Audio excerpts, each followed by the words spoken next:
queria até te pedir para fazer um comentário pelo seguinte: esse discurso eu não tinha visto ainda, ele como vi agora. Esse discurso é o discurso do fracasso, porque a arrogância está embutida nesse discurso. Eu faço isso pelo bem da Europa, pela integração europeia, pela racionalidade dos senhores que estão me ouvindo.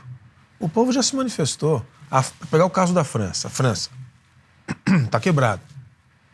Quebrada. Não fosse a União Europeia, os subsídios agrícolas europeus e o auxílio alemão, a França não tem mais como pagar a própria conta. O Estado Social francês é impagável. Os grupos privilegiados, o Jean Truc trouxe o número certo, 44% do orçamento europeu, independente dos nacionais, em torno de 100 bilhões de euros, 40 e poucos vai para subsídio agrícola. Quem se beneficia? O primeiro país subsidiado, os franceses. E quem? Você acha que é o produtor de queijo Roquefort? São 400 grupos agrícolas franceses. Então, esse modelo não tem como se sustentar. Aí tem a questão da imigração. Você vê, toda essa ideia de França, Grande Nation, plural, isso é um discurso falso, que os franceses sempre expuseram, se desgastaram nesse discurso, a população não aguenta mais. A Marine Le Pen, que é filha do Le Pen, que esse sim tinha um discurso, pode-se denominar como radical, xenófobo, esse sim você pode dizer que era extrema-direita. Ela não é mais. Se fosse, não teria a votação que está tendo. Ela entendeu que tem uma insatisfação resultante de um modelo de desenvolvimento muito francês, aliás, que a gente copia muito, hein? Eu sempre já disse isso aqui. O Brasil é o primeiro país do mundo que é um país americano, com características americanas, com agricultura americana, com consumo americano, com comportamento americano, mas que faz de francês. Então é a mesma coisa. Isso vem de lá. Esse modelo francês de visão e essa arrogância desse discurso, eu arrisco dizer, ele convocou as eleições porque ele não tem alternativa, é um jogo de xadrez. Ou ele convoca agora e vê se salva uma parte da sua base, ou ele perde e não ganha mais. Porque o que o Jean Truc falou também estava certo. Ele está fazendo um cálculo que já que vou perder mesmo, eu ponho eles agora no poder e lá na frente tento recuperar. Pode ser, mas eu acho que ele sentiu o golpe. E esse discurso aí é a derrota. Ele vai ter uma coabitação, provavelmente não vai ser a Le Pen que vai assumir, vai ser o Bardella, né? O Bardelat, né? Que é o secretário, mais jovem, né? Porque ela vai ser presidente, ela vai querer ser presidente, provavelmente. Mas eu acho muito interessante esse aspecto, como ele interpretou e como ele se pronunciou. Para mim é um pouco o que o Luiz estava falando, essa colocando como um iluminado ali, né? Essa arrogância. É para o bem da Europa. Quem é que diz que esses partidos de direita são contra a integração europeia? Não são. A Meloni não é. A AfD não é. Muito menos o popular espanhol não é. Mesmo a direita mais agressiva holandesa não é. Eles são contra o que eles chamam de déficit democrático. A distância das decisões autocráticas quase, ou distantes do cidadão, o desrespeito ao princípio da subsidiariedade, que eles chamam, que é as decisões devem ser tomadas na melhor instância que elas puderem ser tomadas, que é um princípio basilar da União Europeia, de preferência localmente. Não é o que se manifesta nem no Parlamento Europeu, que está distante das pessoas. Esses partidos, eles são nacionais nesse sentido. A AfD tem uma facção dentro dela que prega contra o euro, mas não prega contra a Europa. Eu também não acho que está certo, estou dando minha opinião aqui. Eu acho que o euro está consolidado, não tem como voltar. Embora os ingleses tenham justamente sempre visto com olhos distantes a questão do euro, né? Mas os alemães hoje, uma boa parte, falam, nós estamos pagando essa conta. Inclusive a francesa. Então, é isso que os partidos de direita estão falando. Ninguém está promovendo o nacionalismo, divisão da Europa, separação. Não Virou é um isso. espantalho. Então ele fez menção a isso, pelo bem das próximas gerações. Não é disso que se trata. Vai perder.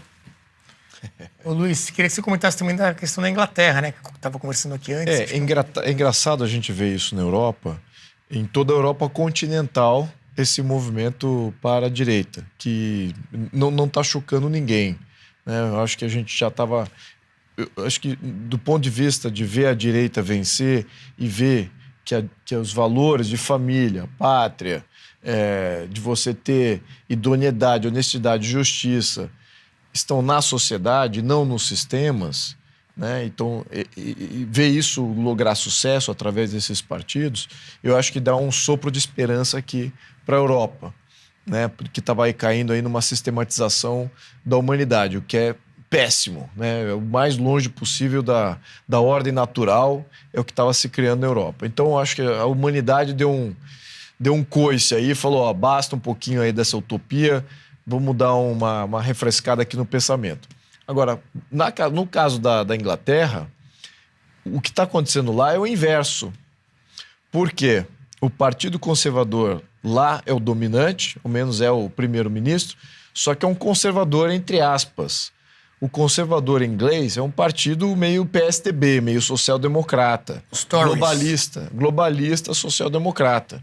Os primeiros ministros do Partido Conservador eram todos globalistas e não queriam fazer o Brexit. O Brexit foi um movimento popular por um partido marginal, um partido pequeno, que era o UKIP, liderado pelo Nigel Farage. E era muito crítico do Partido Conservador. Mas agora fica mais escancarado nessa situação em que, depois do Brexit, eles não fizeram... Não, primeiro que demoraram para fazer o Brexit. Ficaram ali arrastando o pé e tal.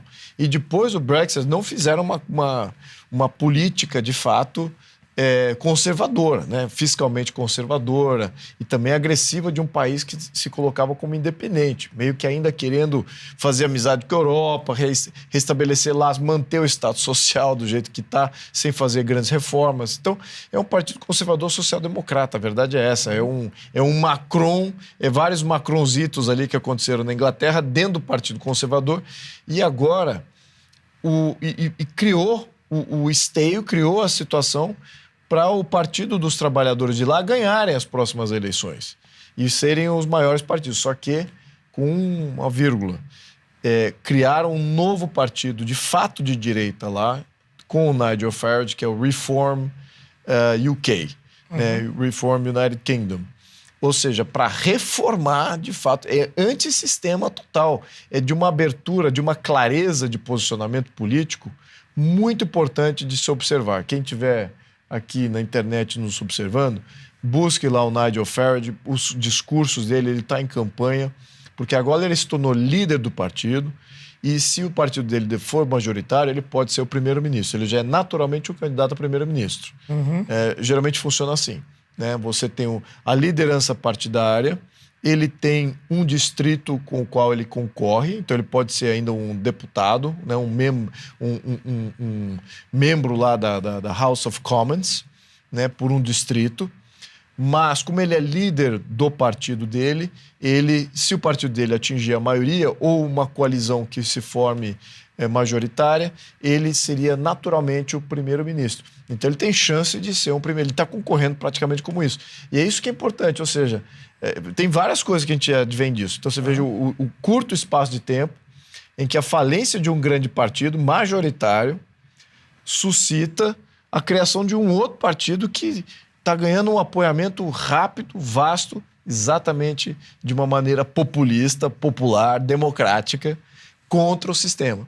E é isso que ele está representando, ele que encabeça esse movimento. Então ele acredita que ele não vai ganhar, mas que ele será uma oposição ferrenha e gigante contra, e de fato contundente, não como os conservadores eram, mas como de fato a direita deve ser.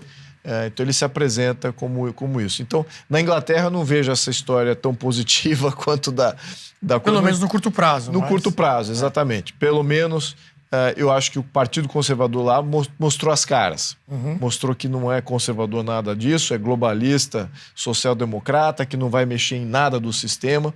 E ele criou um partido que o nome do partido é esse, Reform UK, Reforma Inglaterra. União Grã-Bretanha. E você comparou o Partido Conservador com o PSDB. Sim. E provavelmente, então, ele pode ter até o mesmo fim do PSDB, né? Diminuir muito. Muito. E dar espaço para outro partido que se coloca como de direita, que assume essas posições. Exatamente. Mas claramente tem a ver com aquilo que o Lobão tinha dito no início, né? Na verdade, não acho que é diferente. Eu acho que é parecido com o que a gente está analisando, porque é a mesma coisa com a democracia cristã alemã. Isso ela aí. Foi ficando muito pro meio, muito próxima da social-democracia e perdeu.